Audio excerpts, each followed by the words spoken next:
ദൈവനാമത്തിന് മഹത്വമുണ്ടാകട്ടെ. Ras al Khaimah Marthoma സുവിശേഷ സേവികാ സംഘം ഒരുക്കുന്ന നോമ്പുകാല ചിന്തകളുടെ ഭാഗമാകുവാൻ സാധിച്ചതിൽ ദൈവത്തെ അതിയായി സ്തുതിക്കുന്നു. ഇന്ന് ധ്യാനത്തിനായി തിരഞ്ഞെടുത്തിരിക്കുന്നത് വിശുദ്ധ ലൂക്കോസ് എഴുതിയ സുവിശേഷം 7-ാം അധ്യായം 36 മുതൽ 50 വരെയുള്ള വാക്യങ്ങളാണ്. അതിൽ 47-ാം വാക്യം ശ്രദ്ധിക്കാം. ആകയാൽ ഇവളുടെ അനേകമായ പാപങ്ങൾ മോചിച്ചിരിക്കുന്നു എന്ന് ഞാൻ നിന്നോട് പറയുന്നു. അവൾ വളരെ സ്നേഹിച്ചുവല്ലോ. അല്പം മോചിച്ചു കിട്ടിയവൻ അല്പം സ്നേഹിക്കുന്നു. യേശു കർത്താവിൻ്റെ പരസ്യ ശുശ്രൂഷയുടെ കാലത്ത് വിവിധ ആവശ്യങ്ങളുമായി തൻ്റെ അടുക്കൽ വന്നവരെ നമുക്ക് സുവിശേഷത്തിൽ കാണാം. They all wanted Jesus to minister to them.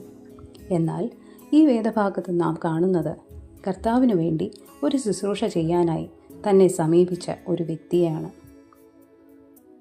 പാപിയായ സ്ത്രീ എന്ന വിശേഷണത്തിനപ്പുറം അധികം കാര്യങ്ങൾ അവരെക്കുറിച്ച് ഇവിടെ കാണുന്നില്ല. അന്നത്തെ സാഹചര്യത്തിൽ ആ ഭവനത്തിലേക്കുള്ള ഈ സ്ത്രീയുടെ പ്രവേശനം തന്നെ യഹൂദ മര്യാദയുടെ ലംഘനമായി വിമർശിക്കപ്പെട്ടു കാണും. അവളെ കണ്ട് കൂടി നിന്നവർ പിറുപിറുത്ത് കാണും. എന്നാൽ മറ്റൊന്നും നോക്കാതെ അവൾ കർത്താവിൻ്റെ കാൽക്കൽ ഇരുന്ന് തൻ്റെ കണ്ണുനീർ കൊണ്ട് തൻ്റെ പാദങ്ങൾ കഴുകി ഇടവിടാതെ അവയെ ചുംബിച്ച് വിലയേറിയ പരിമള തൈലം പകർന്ന് കർത്താവിനെ ആദരിച്ചു. She is one of the very few people in the gospel who treated Jesus like the rightful king that he was. ഇത്ര ബന്ധപ്പെട്ട് അവൾ എന്തിന് ഇത് ചെയ്തു എന്ന ചോദ്യത്തിനുള്ള മറുപടി കർത്താവ് തന്നെ പറയുന്നു.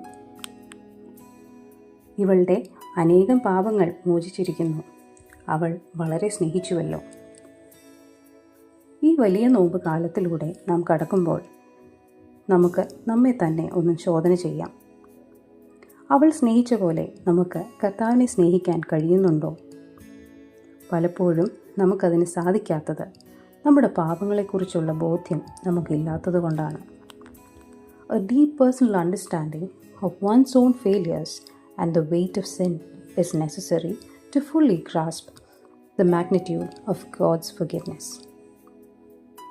അതിക്രമങ്ങളിൽ മരിച്ചവരായിരുന്ന നമ്മെ തൻ്റെ പിതാവിനോട് നിരപ്പിപ്പാൻ യേശു കർത്താവിന് ക്രൂശിനെ പുൽകേണ്ടി വന്നു. Let us not forget that the cross was inevitable for our salvation.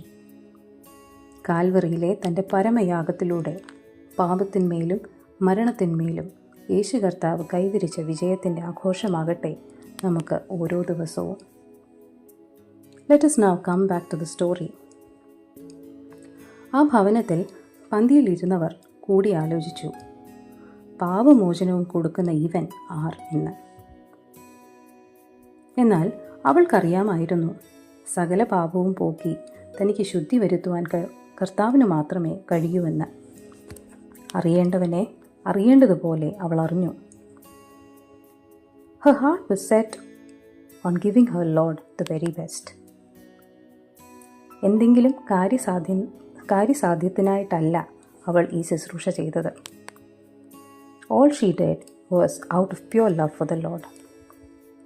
അതുകൊണ്ട് തന്നെയാകാം അനേകർ അവൾ ഈ ചെയ്തതിനെ വിമർശിച്ചപ്പോഴും അർത്ഥവത്തായ ആരാധനയുടെ ഉദാത്തമായ ഉദാഹരണമായി അവൾ ഇന്നും സുവിശേഷത്തിൽ വിളങ്ങുന്നത്.